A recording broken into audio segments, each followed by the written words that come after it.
And so we allow ourselves to not resist the change, but to step into the change so that the change changes us in a way that makes us all the better for it.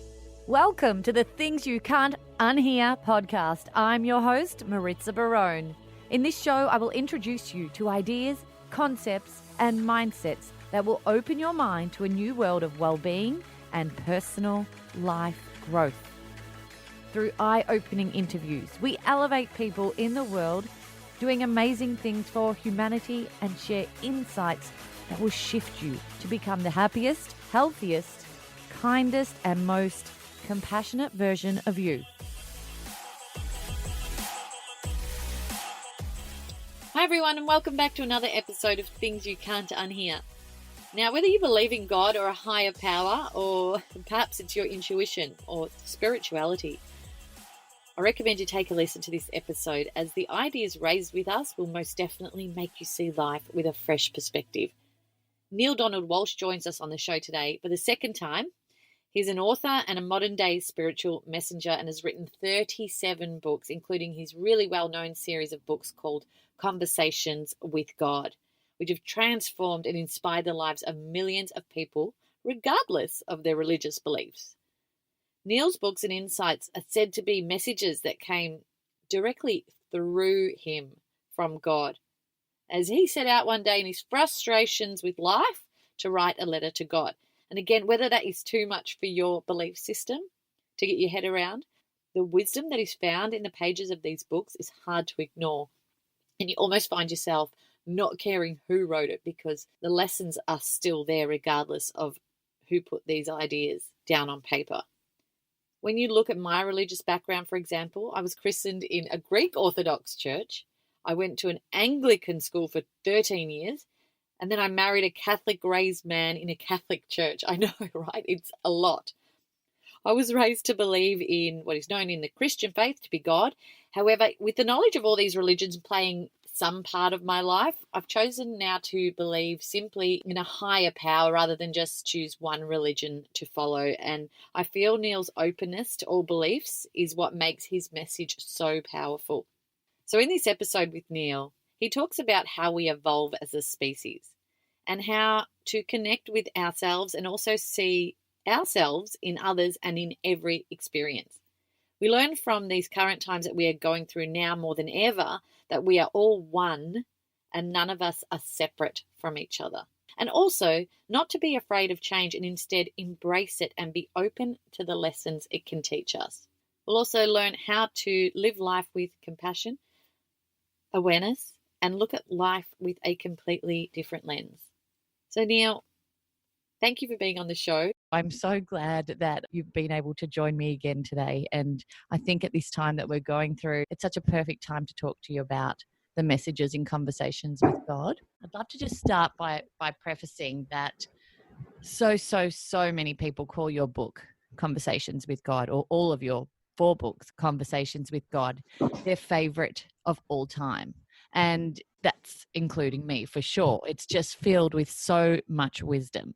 And even people who have no or very little religious belief resonate with it so much. I want to know why you believe it makes such a huge impact on people. The reason is this, in my opinion.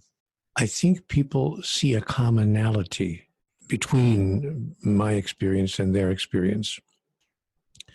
And that's, at the bottom line, why so many people resonate with what they have found in the Conversations with God books.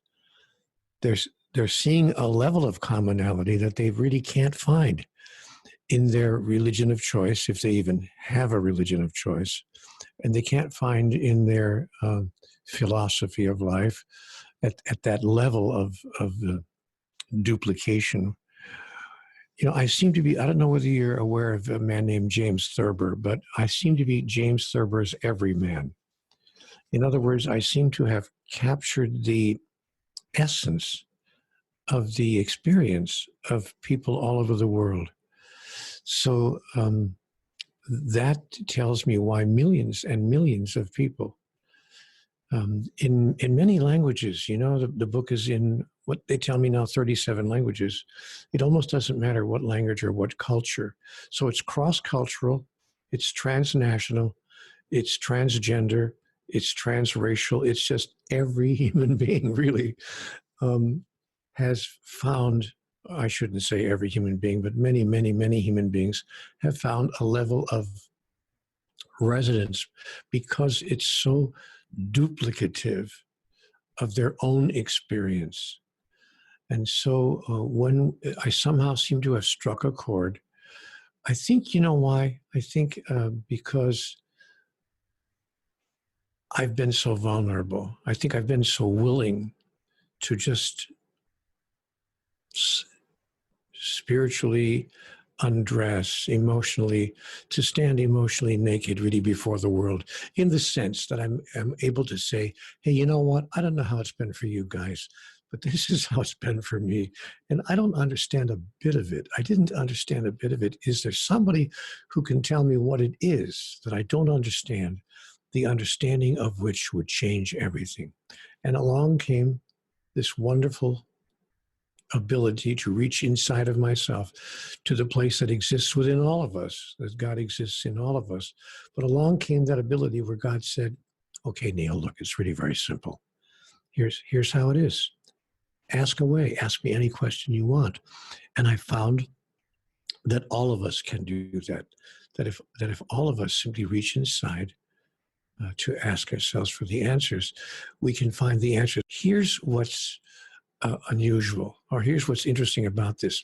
While all of us can reach inside to ask ourselves those questions and find the answers, many, many people don't believe the answers that they found inside of themselves, often because they're too good to be true.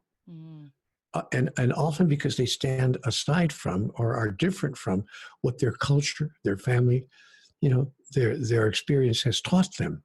So the answers are so different from what we're hearing from every other source that we say, well, I'm making it all up, or I'm imagining it. And that's the one thing I didn't do. The one thing I didn't do was to reject it out of hand, all of the answers that I was getting, because it was different from what my culture told me, what my society told me, what my family said was true. I just thought, I just played this wonderful game with myself, Maritza, where I said, I get that this is completely revolutionary in many respects, but what if it were not? What if it were actually true?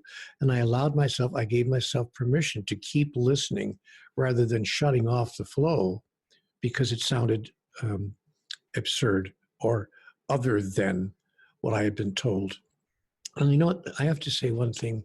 That required a certain level of courage because what I was hearing was so much the antithesis of what my religion and my culture had taught me that I thought that I was really crossing a line.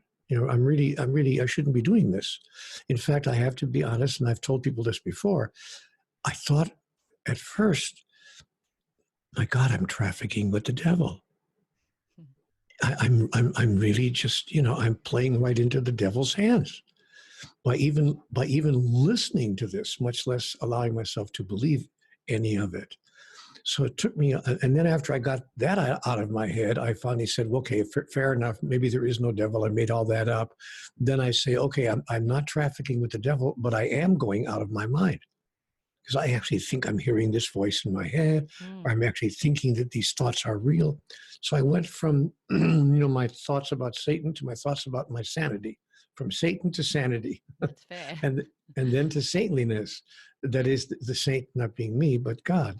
So I went from Satan to sanity to saintliness, listening to the voice of God that exists within all of us and giving myself permission to believe what I was hearing, even though it was too good to be true. And I asked, I'm not going to give you a 4-hour answer to every one of your 20-second questions, but let me give you this last sentence. I remember saying to God, this is all too good to be true. You, the God that's showing up right here, you're too good to be true. And I remember God's answer. It made me chuckle and laugh out loud. She said, hey, my sweet Neale, if God can't be too good to be true, who can? I love that so much. For people who say don't believe in God, how do you describe God personally? How you just said she. For so many of us, it's always been explained as a he, for example. There's so many different definitions that you give God that are so different to what we've been taught to believe. Well, I don't try to describe God, because the minute one decides to describe God, we limit what God is. The very act of trying to develop a definition of who and what God is creates a limitation around the infinite. It's like trying to define the infinite. I'd like you, Maritza, right now, you have some time here. Please give me a description of everything in existence. I'll wait. Yeah. Oh, I see. know. We An don't have enough impossible time. task. Well, it might not even be an impossible task if you have 600 years in which to do it. But if I ask you to do it in 60 seconds, it might be a little bit more difficult. So to try to define God is the same thing for me. How do I define the indescribable? How do I describe it? And so for me, God, in one sentence, God is the all in all. There is nothing that is not God, and that includes everything in existence and everything that we do not see in our existence, but that exists nonetheless. So, or as God put it herself, because he was so clear in his first description of this. He said in book 1, page 1, he said, all things are one thing. Mm. There is only one thing, and all things are part of the one thing there is. So I think if God were to say to me, this is what I am, God would say, I am that I am. It's such a profound saying, because I've heard you explain that, and I've heard that saying many, many times over and over. But I heard you say that once in a different context, and that made me truly understand it, because you put a comma somewhere. You put a comma after I am that, comma, I am. Yes. Can you explain that? Oh, sure. I was walking down the street one day years ago with a spiritual teacher, friend of mine. She was a lovely lady who taught classes in spirituality and so forth. And I was told in conversations with God that an exercise I could use was to say to myself, whenever I laid my eyes on anything, the tree across the street, the storefront that I was walking by, maybe the wino sitting on the sidewalk with his bottle of alcohol in a paper bag and a little basket next to him asking for money, whatever I laid my eyes on, I was invited to say to myself, I am that. I am that. And that was an exercise that God gave me as a way of experiencing, not just knowing conceptually or theoretically, but experiencing actually that I am everything I am looking at, that there's no separation between me and anything else. Now, one day I'm walking down the street in the little town in which I live with my spiritual teacher. We had just had lunch. We were heading to the parking lot to our car, and I was practicing that discipline. And my friend looked at me. She saw me, with having this look on my face. I wasn't saying anything out loud, of course. It was all done silently in my mind. But she said, Neale, what are you doing? And so I explained to her. I said, well, I'm just saying I am that. When I look at other people, when I look at other things, she said, Neale, you're starting to freak me out. You're not that. You're you. I said, I know I am. I know I am me. I'm not saying that I'm not me, but I'm saying that the me that I am includes everything that I'm looking at. I am that. I am that. I am that. She said, you are not that. Neale, you're making me crazy. You're not that. You're you. And so I said, no, you don't understand. I am that. I am. And that's when it struck me. I found myself saying what I had heard from 1,000 different sources all my life. And I said it to her, but I said it to her almost as a point of an argument. I said, no, you don't understand. I am that. I am. And then I realized, wow, that's what God's been saying to us from the beginning. But when we copied it down, those of us who heard it, we forgot to put the comma in. What God was saying is, Neale, I am that, comma, I am. And and then I heard it in a whole different way. So And I did I shared that when you with her. explained it. It was just a profound moment for me. I'd heard that many times and it meant not that much to me. And when you explained it like that, it was just this moment of like, of course that's what it meant. But Well, and even that spiritual teacher that I was walking with was stunned by that explanation. She said, "Wow, I think I've just learned something here today." yeah, So it's an eye opener, it uh, definitely for, is. for sure. Now, journaling is ultimately what happened when you wrote this book. You got pen and paper and you wrote down your frustrations to begin with, I suppose, and then the answers came. Is writing things down something that you've always used in your life to release what you're feeling? No, no, not in the way that you're describing. No. And have I occasionally written a letter to somebody that I really wanted to get something off my chest with? Yes, I've done that. But as a routine, as a regular practice, writing down something that I was feeling or experiencing, no, I have never really kept a diary. I've never really kept a journal. I've never really had kept a record in writing of what's going through my mind and what I'm thinking of. So yeah, there have been occasions in my life. Maybe I can think of 4 or 5 times in my adult life where I actually wrote a letter to somebody. I need to tell you this, but that was very, very rare. So it was not my practice to keep a written record or a journal or a diary of my life experience. But I can tell you, it became my practice very fast when I had my first conversation with God. Amazing. Well, I'd love to dig into how the messages from conversations with God can be used for the time that we're facing right now around the pandemic and around the self-distancing and all of the changes in life and the uncertainty that we're going through. Um, it's such a great time for us to think and behave as a collective. And I want to get your insights from the book on how we can best use this time right now and take on those messages in the best possible way.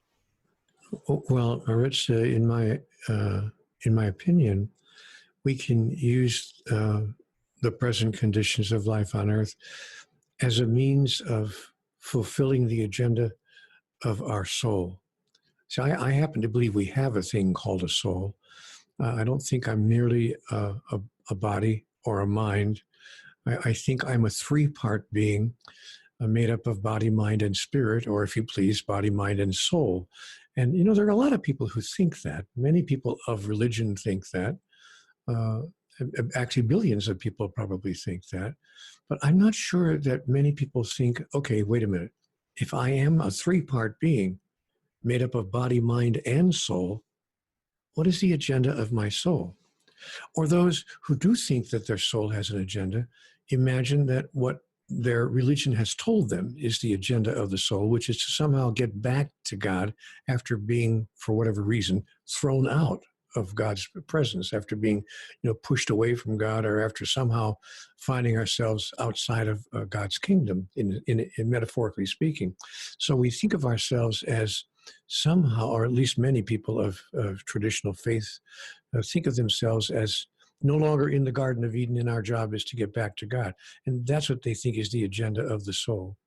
And if they think they have a soul at all, and of course there are billions of people who wouldn't even say that. They don't believe in a God, and they don't believe that they're anything more than biological creatures. Which, by the way, if I could just offer a short diversion here from my answer briefly, I think one of the biggest challenges and one of the biggest decisions that people are being invited to make during this time, and for that matter, during all of their life, is this: who am I?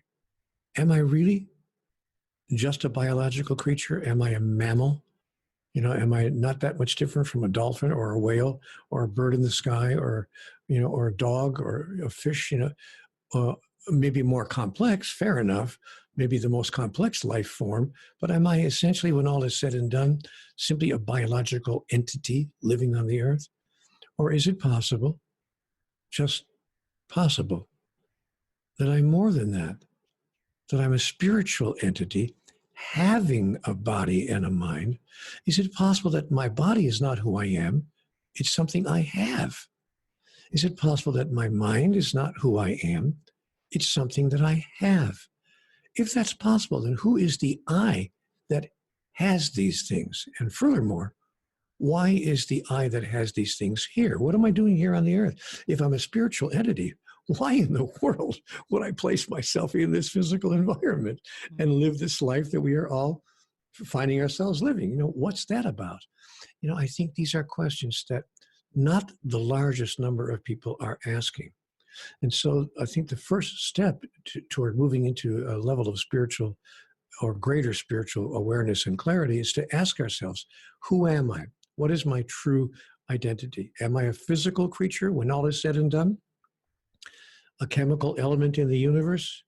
Or am I a spiritual entity, a spiritual element of a universe that is largely spiritual and manifesting as that which is physical? But I think the way to apply the messages of Conversations with God is to first make a firm decision, come to a conclusion, if I could put it that way, come to a conclusion about who we are. Now, if we decide that we are just chemical creatures, basically a biological entity, fair enough, then we will approach events like the coronavirus outbreak in one way. We will say, oh, wow, this is horrible. And, why is this happening? And what can I do to keep myself safe? And we'll have all sorts of other ideas and concerns and worries about it. If I have decided that actually I am a spiritual entity having a physical experience, then I would ask myself, I would contextualize the experience of the coronavirus, or for that matter, any experience in my life. I would contextualize it in a different container. I would say to myself, okay, what does this have to do with the agenda of my soul? And for that matter, what is the agenda of my soul? If I'm clear spiritually, then I understand that the agenda of my soul is evolution, to evolve, to become a greater and greater version and a larger and larger expression of who and what I really am. That's the point of all of life. And we see life doing that all over the cosmos, becoming a greater and greater version and a larger and larger expression of the source energy from which it emerged. That process we loosely call evolution. And we see life evolving in all of its countless forms wherever we lay our eyes.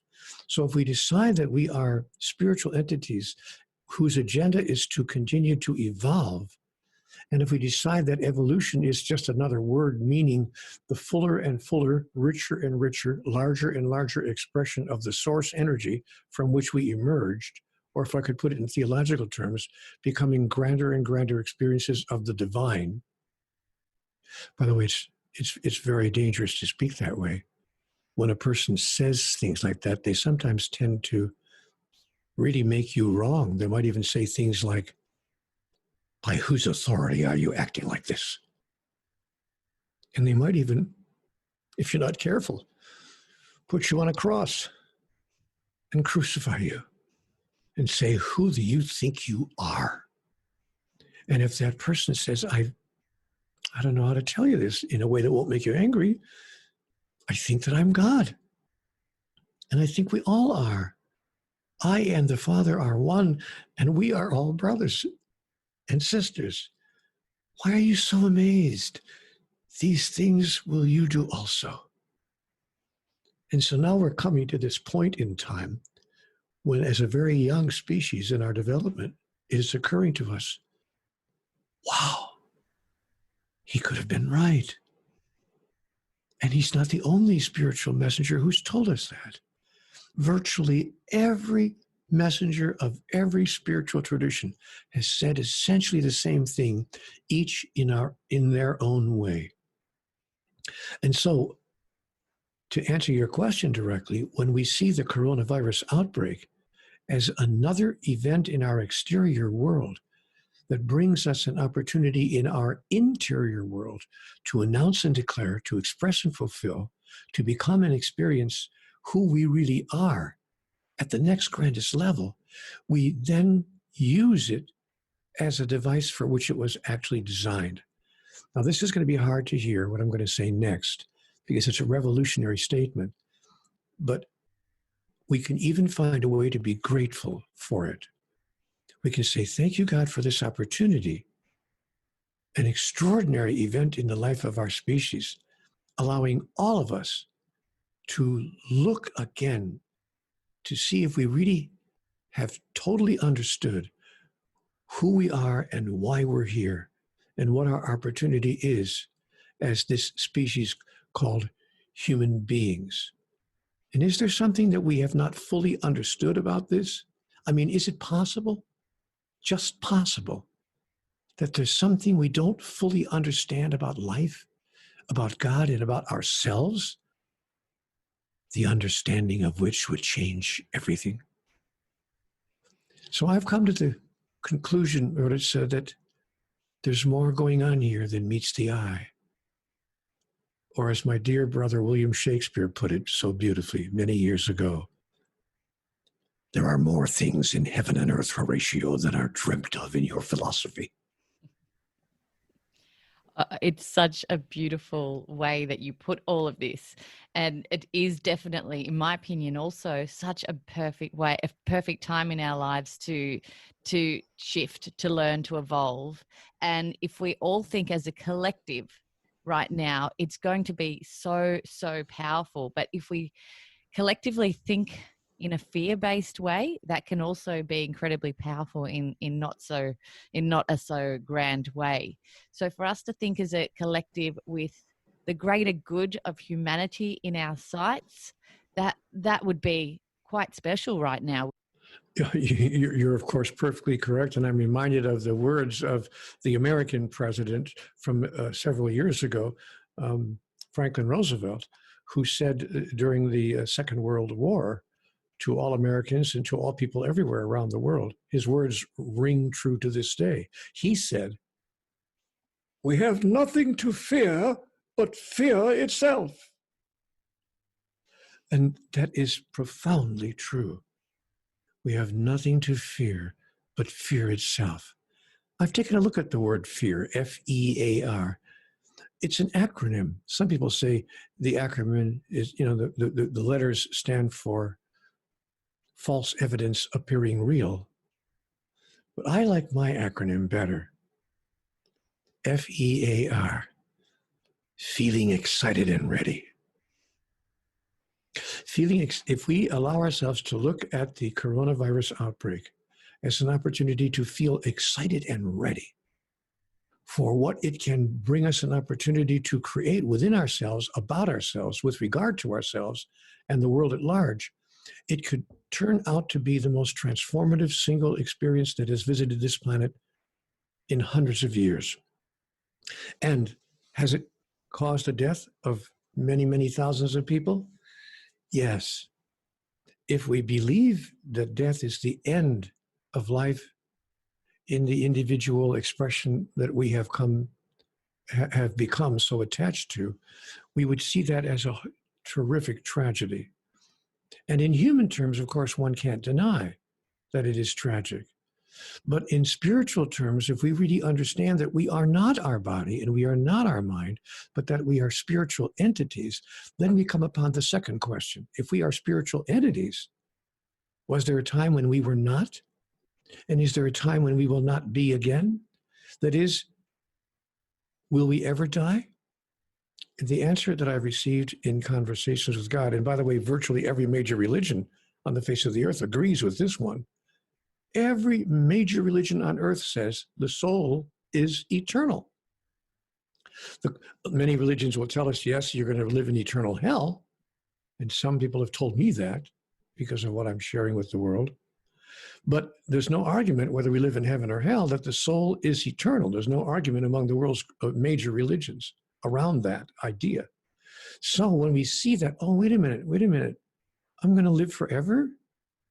And I'm going to live forever in the arms of God, in the lap of love, in an environment in which I know and experience, express, and fulfill who I really am, then we don't even mourn in the classical way we understand mourning, the death of those who have left us, as a means of demonstrating to us the opportunity that now lies before us.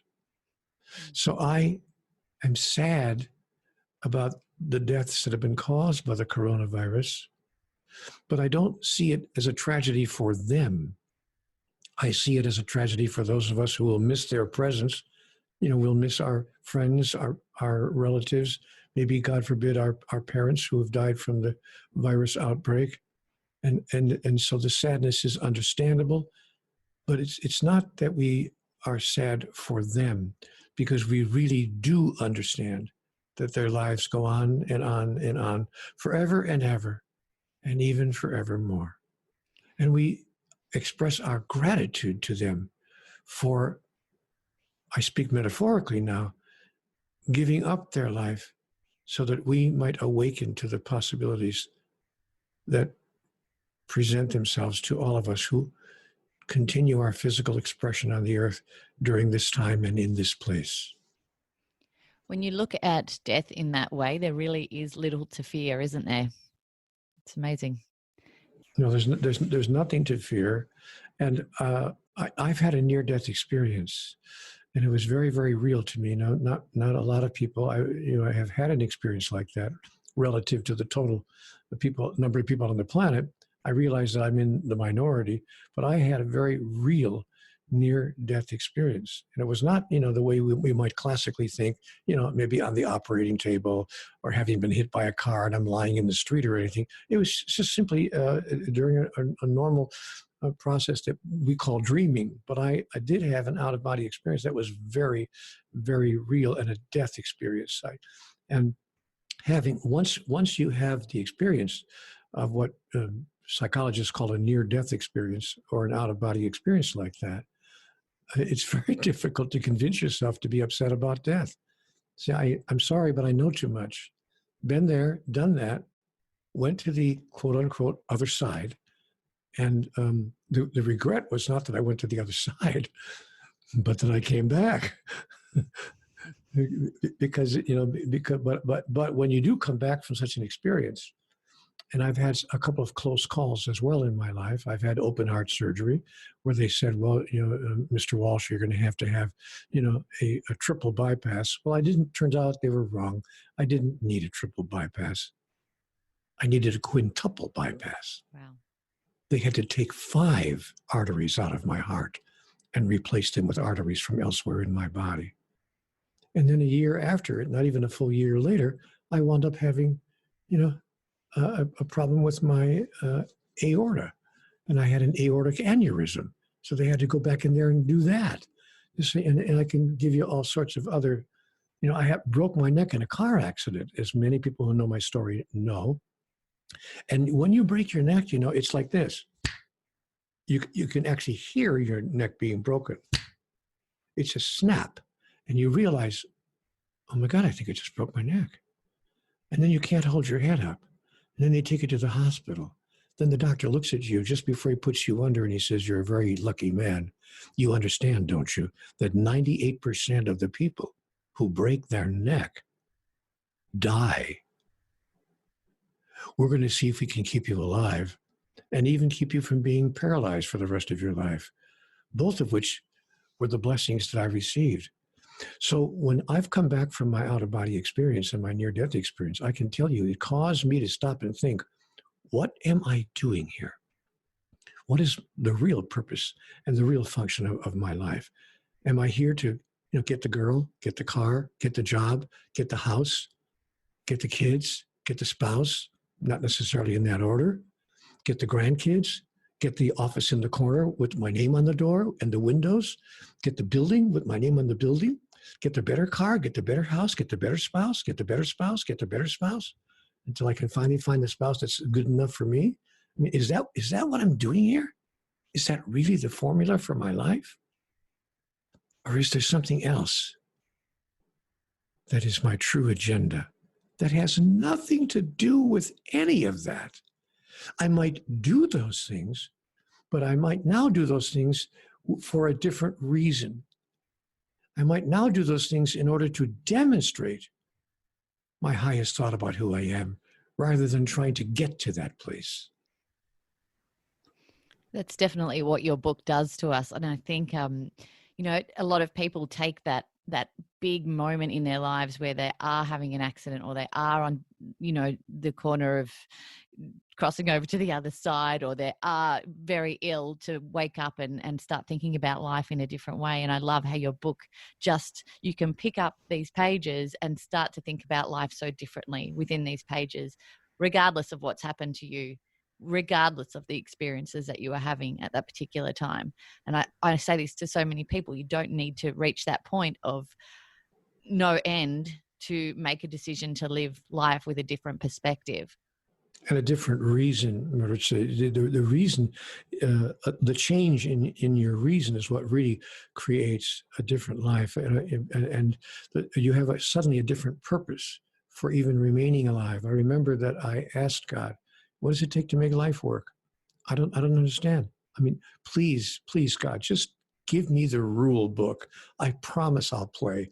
I promise I'll play. Just give me the rules." And after you give me the rules, don't change them, because they're changing every other week. I don't even know what's true anymore. I remember that the answer I got from God was so sweet and so unforgettable. There was a chuckle in God's voice as he gave me the answer. And it wasn't a derisive chuckle like, you poor, poor sad person who don't have the answers. It was more of a loving chuckle, like a mother would have watching her child trying to put her Legos together. It's not quite working. And so she said to me, Neale, it's really very simple. You ask, how can you make your life be what you want it to be? Why isn't your life working? It's really very simple. You think your life is about you, and your life has nothing to do with you. All these questions you've been asking me have been about you. Neale this, Neale that, Neale's problems, Neale's wishes, Neale's hopes, Neale's dreams, Neale's sadnesses, Neale's frustrations. Neale, sweetheart, your life is not about you. It's about everyone whose life you touch and the way in which you touch it. And that's what you have not understood, the understanding of which will change everything. Such a powerful way to look at life. That quote is definitely up on my fridge and has been there for a long time. And I live by that so much. There's so much compassion in that. There's so much togetherness in that. And it brings me to ask you this as well, because last time we spoke on this podcast, I asked you what you thought the biggest problem in the world was today. And your answer was alienation. I said the biggest problem is that nobody knows what the biggest problem is. You did. And that's causing alienation. You did. In this time that we are facing, do you feel as though this awareness has started to shift? Yes, I think that's absolutely, undeniably, observably true. The biggest problem in the world today is that we have not understood that we are all one. And so, because we think there's such a thing as separation, we think that we're separate from each other. We think that we're actually separate from the environment, from the earth on which we live. We think we're separate from God. We think that we're all separate entities out here. It's everyone for himself, doing the best we can. We try to be helpful to those we love and those who are close to us.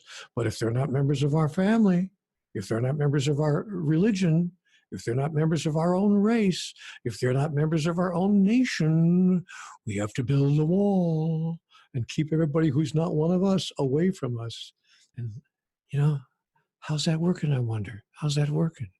So what's happening with the coronavirus outbreak is that we are seeing all the walls that we have been told that we need to erect between us dropping down day by day. Oh, I see. The virus knows no barrier. The virus knows no boundary. And neither will the love that we can project if we seek to assist each other all over the world through this extraordinary time.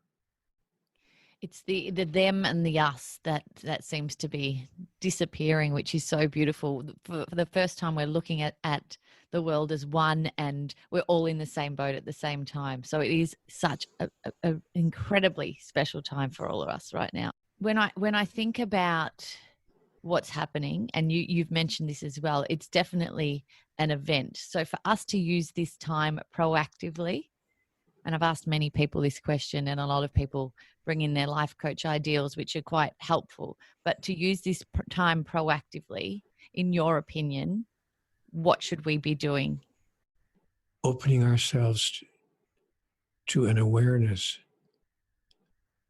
of what this event has to do with the agenda of our soul, and then stepping fearlessly, courageously, and limitlessly, without limit, into the expression and the experience of that.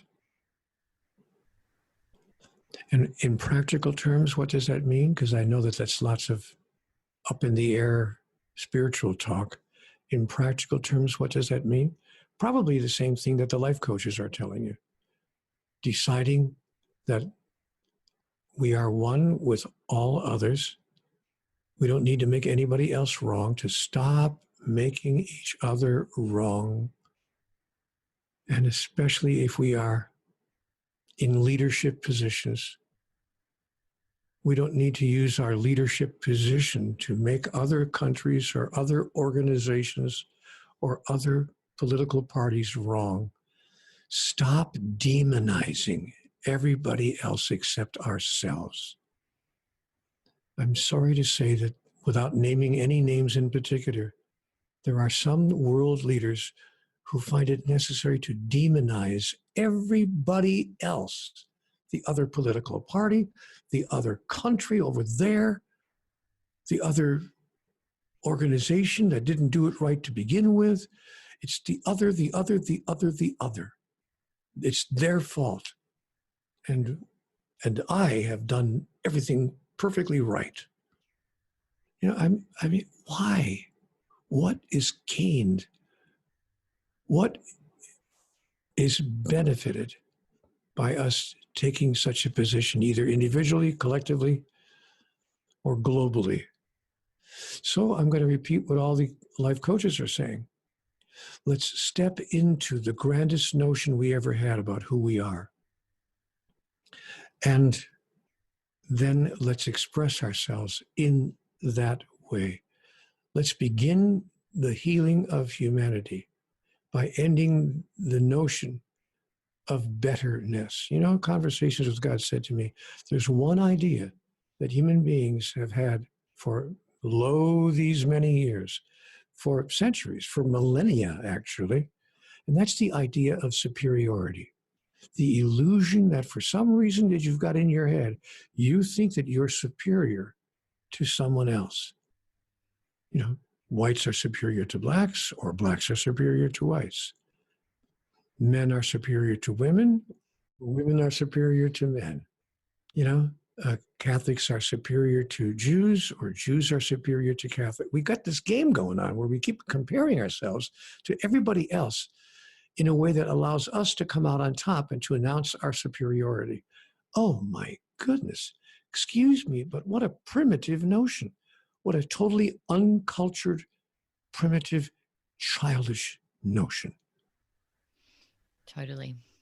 I want to ask you about human connection, because that's something that we are definitely having less of right now in these times. So for me and many others, connection is definitely medicine. And because we're missing it, we're trying to find different ways to connect. And we're doing that right now through technology.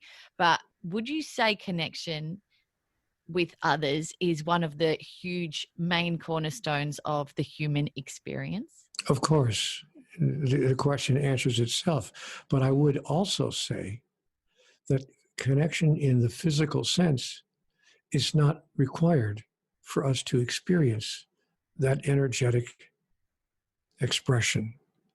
We don't have to be in the same room. We don't have to be able to physically touch each other. It doesn't need to be a physical connection. It can be a metaphysical connection that is larger than physical.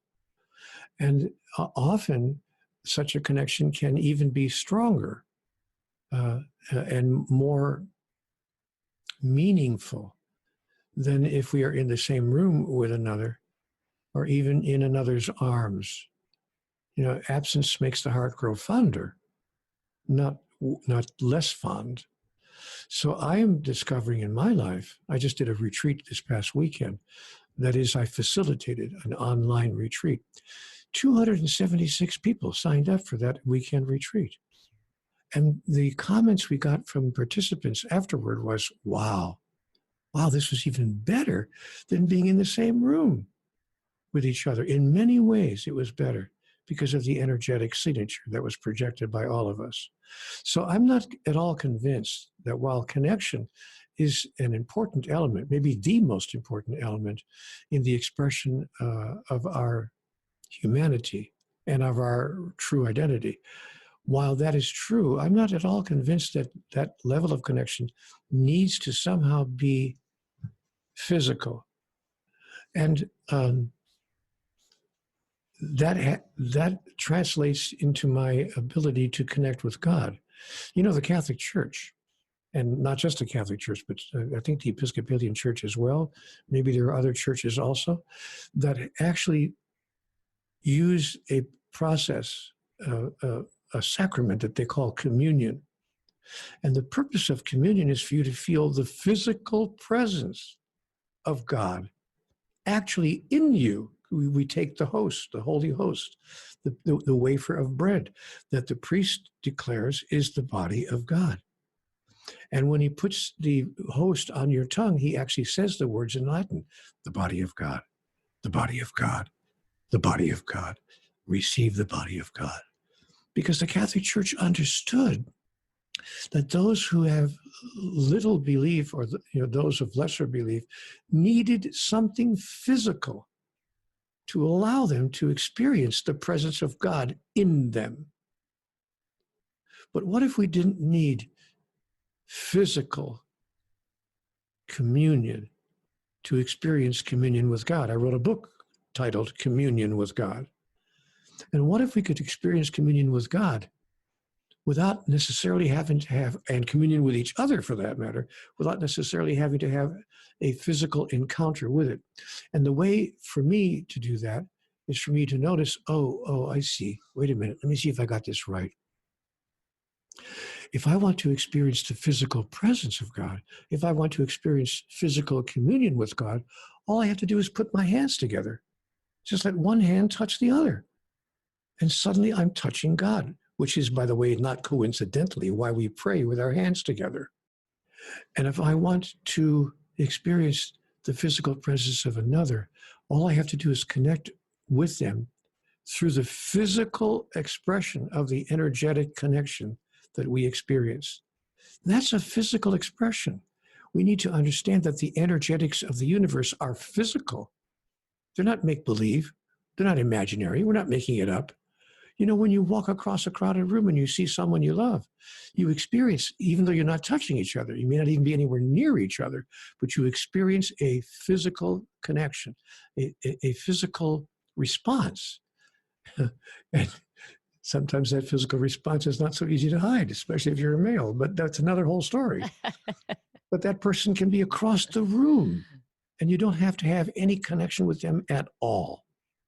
So we've all experienced the reality that energy need not be present in the classical way that we talk about physicality. Metaphysicality is larger than the physical, and we can bridge the gap that exists physically between us through all manner and means. And by golly, what an inventive culture and civilization we have created to now be able to do that with our technologies, to be able to actually get on a screen and share our energetic presence with each other. And we're very fortunate to have that. In the flu epidemic of 1918, no such a thing was even close to being possible. So here we are going through another outbreak, another pandemic, but this time in a whole different way. I'd love to hear about the retreats that you ran and what lessons you were teaching in those that we can take from our interview today as well. They came out of a book that I wrote called When Everything Changes, Change Everything. And the book was advising people, inviting people is a better word, I think, to change everything about how they think with regard to life when everything in life is changing all around us. Change your idea of change itself, change your idea of why change occurs, change your idea of how you can respond and react to change your idea about life itself, and change your idea about who you are, as you and I spoke a little earlier, and change your notion about your true identity. So in the weekend retreat, we gave people tools with which they might affect and embrace those changes that I've just named. I'll just give you one example. When I invited people to change their idea about change itself. Most people think that change is not welcome unless it's really a change for the positive. But you know what? Sometimes even positive changes can be felt to be a little bit annoying. Like, why can't we just have everything stay the same? Why can't it just be stable? I remember my dad came home one day many years ago to the house, and my mother had just kind of slightly rearranged the furniture. She just wanted to to have a little different setup in the living room. And she changed it. I thought it looked better. I really liked it. He walked in the house. He said, why can't things just stay the same? Do you have to change the furniture? Because he just didn't want, even though it was a change for the better. And by the way, I have to admit, within about 3 or 4 months, he agreed with her. He said, sweetheart, I really do like the living room better this way. But once he got used to the change. Yeah, exactly. But he realized that it was a change for the better. By the way, it's another thing that we talked about at the weekend. A really astonishingly revolutionary idea from the book. Here it is. The book tells us all change is change for the better. If it wasn't, it couldn't be happening, given who and what we are. Unless, of course, we are not divine beings, unless we actually are the victims of our own story, in which case it could happen that changes were changed for the worse. But in fact, all change is change for the better, in the sense that everything that changes offers us a new opportunity to announce and declare, to express and fulfill, to become and experience who we really are at the next level. Or to put it in a simple sentence, offers us an opportunity to evolve and to advance in our evolutionary process.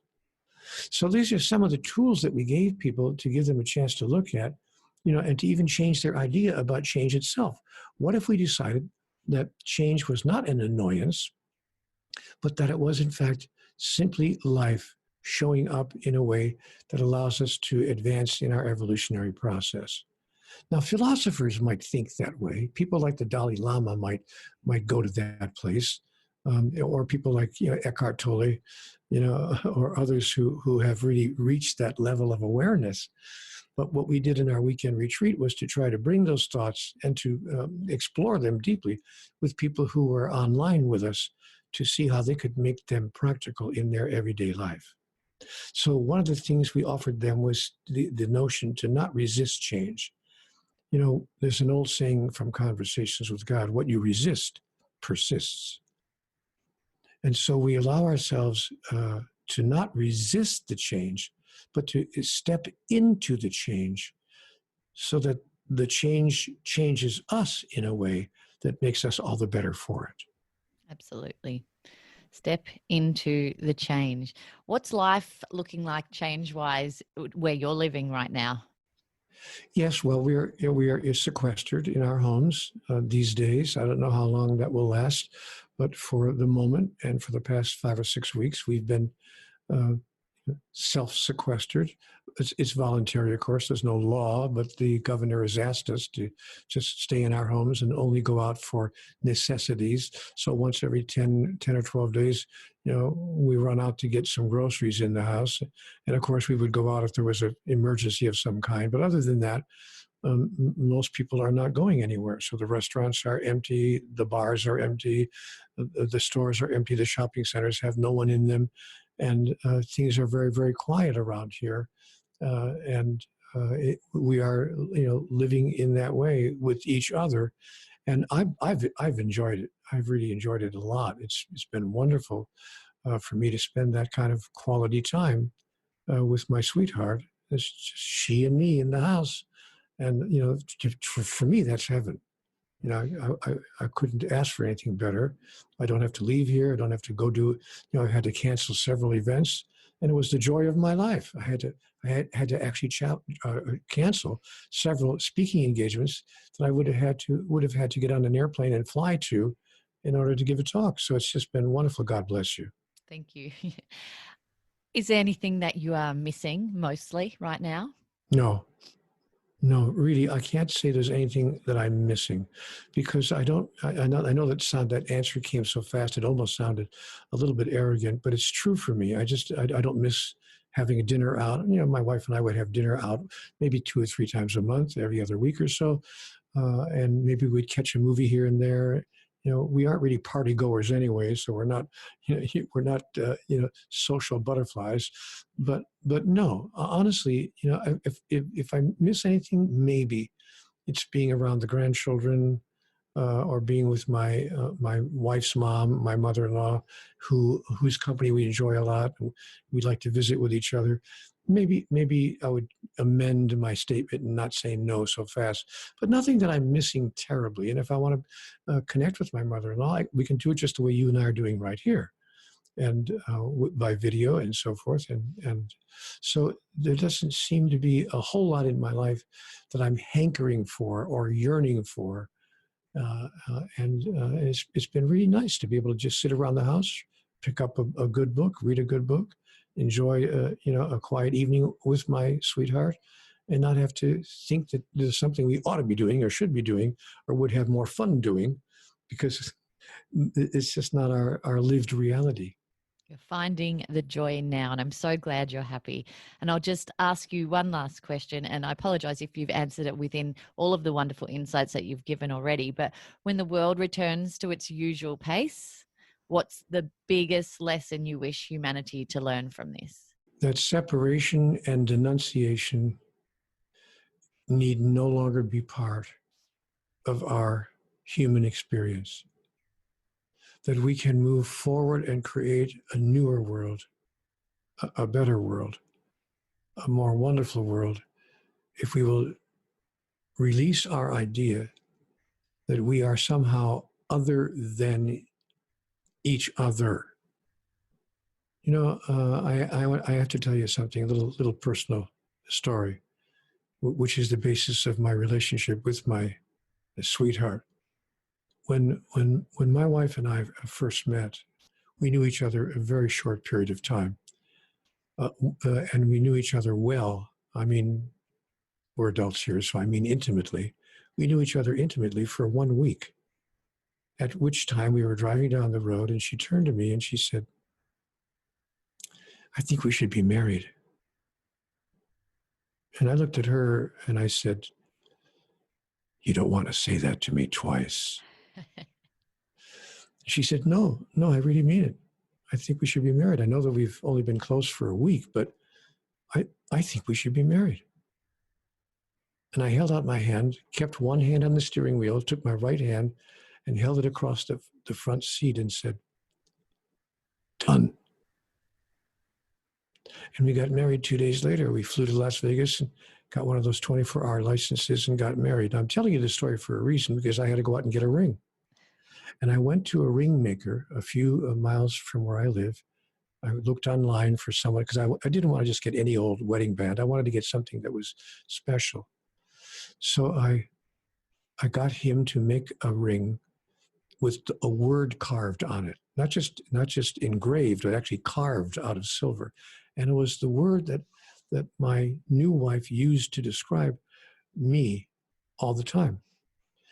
If you were to meet us in person, you would see we're both wearing a ring with the letters OTHER on it. Because my sweetheart says to me, "You know what? You are my other."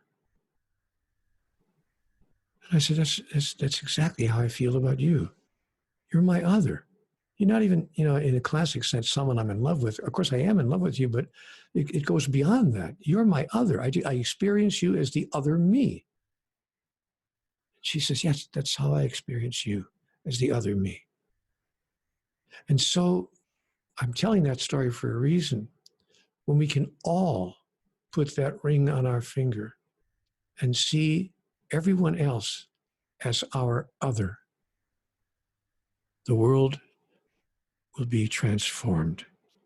And you know what's interesting? That's all that every spiritual teacher and master through the millennia have ever asked us, invited us, and encouraged us to do. That's all they've ever said. And we just can't seem to find a way to get it.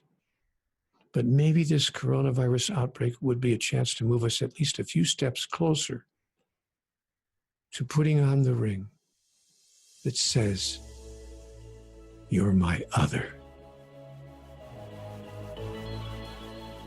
I'm Maritza Barone. Thank you for listening to the Things You Can't Unhear podcast.